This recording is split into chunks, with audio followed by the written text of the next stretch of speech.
Alguém em algum momento da vida já escutou que o cálcio é importante para manter dentes e ossos saudáveis. Ouviu certo, embora esse mineral também seja importante para outras funções do organismo, como manter o pH do sangue equilibrado, permitir as contrações musculares e a transmissão dos impulsos nervosos. Adriana Orcese Pedro é da Febrasgo e conversa agora com a gente sobre o cálcio e a sua relação com a osteoporose, uma doença que afeta especialmente os idosos. Olá, doutora, muito obrigada por participar com a gente. Eu gostaria que você iniciasse a conversa explicando a importância do cálcio no nosso organismo. O prazer é meu em estar aqui hoje falando de um assunto tão importante como o cálcio no organismo. O cálcio tem diversas funções no organismo, sendo que uma das mais importantes é a manutenção da massa óssea e assim prevenir a osteoporose, uma doença bastante prevalente em todo o mundo e que leva à fragilidade óssea e ao risco de fratura. O cálcio é um dos nutrientes mais importantes para a manutenção da saúde óssea e prevenção de fraturas ao longo da vida. E eu falei aqui sobre a osteoporose, ela é uma doença assim silenciosa, né? Que a gente talvez não percebe que estamos desenvolvendo, né? Sim, é uma doença que inclusive dentro do meio médico é chamado de epidemia silenciosa do século. Porque é uma doença que quando ela se manifesta já existe a fratura. É uma doença completamente silenciosa.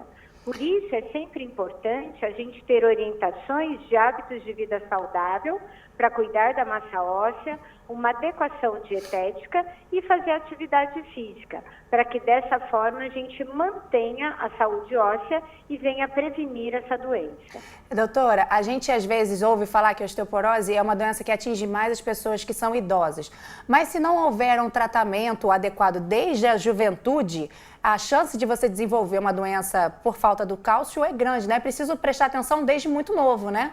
Sim, a gente fala que a osteoporose é uma doença pediátrica que na realidade começa na infância, mas que só se manifesta na senilidade, ou seja, quando o paciente já é bastante idoso. É importante cuidar da saúde óssea desde o feto dentro da barriga da mãe. Ou seja, a gestante fazer a suplementação de cálcio durante a gravidez ou uma ingestão adequada, para que a criança já nasça com um esqueleto rico em cálcio. Durante a infância e adolescência, é de fundamental importância recomendar uma adequação de cálcio, dependendo da fase do desenvolvimento da criança e do adolescente. Para a gente ter uma ideia, o adolescente precisa 30% a mais de cálcio do que um adulto.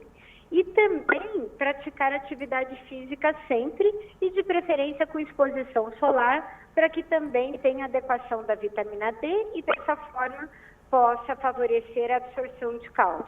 A senhora começou aí falando sobre primeira infância e adolescência. É verdade que a gente faz grandes reservas de cálcio quando a gente está na infância? Sim, principalmente na infância e na adolescência. Até os 18 anos de idade, o esqueleto humano acumula 95% do cálcio que vai ter ao longo da vida. Então, é importante, nesta fase da vida, para que tenha um pico de massa óssea bastante rico neste mineral. E, a partir daí, fazer a sua manutenção até os 50 anos, porque após os 50, principalmente na mulher, há uma perda óssea muito importante.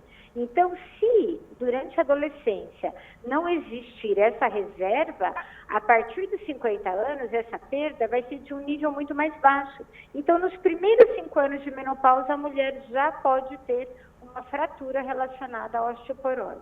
E essas fraturas, nessa idade, elas têm uma dificuldade maior para serem curadas? Não é que seria dificuldade maior. Uma vez tendo a fratura, é necessária a regeneração óssea, mas isso pode existir algumas sequelas, como a dor crônica, a deformidade de coluna, dificuldade para ter uma postura adequada, dificuldade respiratória, gastrointestinal, uma perda da independência física e até mesmo isolamento social e uma baixa autoestima. Então, não é apenas uma fratura, é a fratura e todas as consequências que ela pode ter. É muito complicado, né, doutora?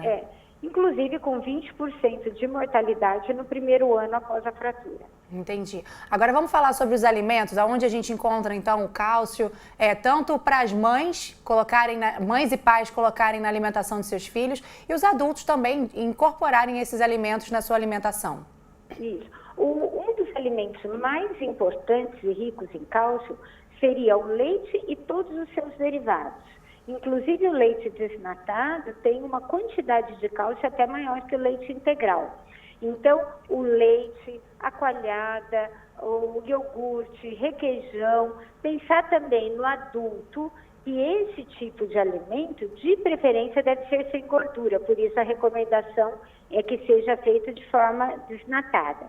Além dessas fontes lácteas, que correspondem a 80% de uma dieta adequada em cálcio, 20% pode ser adquirido das fontes não lácteas, que seriam os peixes e também as verduras de folha escura, tipo espinafre, a rúcula, a couve, também tem cálcio. Porém, a absorção é menor do que a fonte de origem animal. E existem alguns alimentos que atrapalham ou ajudam a maior absorção do cálcio? Olha, o que ajuda muito a absorção do cálcio é a vitamina D. Mas não existe um alimento que seria adequado em vitamina D. Então, para isso, é só exposição solar, principalmente recebendo os raios ultravioleta B. Agora, alimentos que podem atrapalhar a absorção do cálcio seriam alguns cereais, fibras e também alguns vegetais que podem diminuir. Além disso, também a cafeína e as bebidas, tipo Coca-Cola, Pepsi-Cola, tudo, as bebidas terminadas em cola, que são mais estimulantes e tem alguns radicais, que podem diminuir a absorção do cálcio no organismo. E agora, para quem tem carência de cálcio, como que ela pode suplementar? Existem suplementos específicos de cálcio?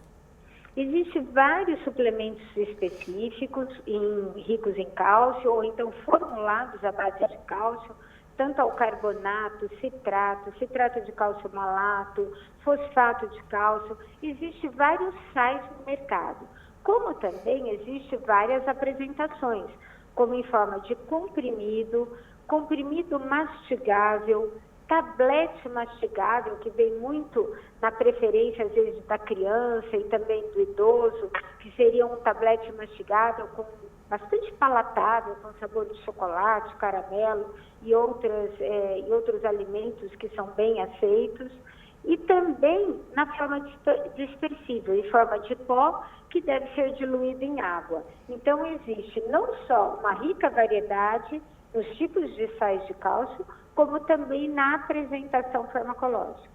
Tá ótimo. Eu queria só que a gente desse esse serviço, porque eu fiquei pensando, a gente tem que ingerir quanto de cálcio por dia? É o quê? Um copo de leite? É um pedaço de queijo? Quanto que seria, assim, por dia que a gente deve ingerir?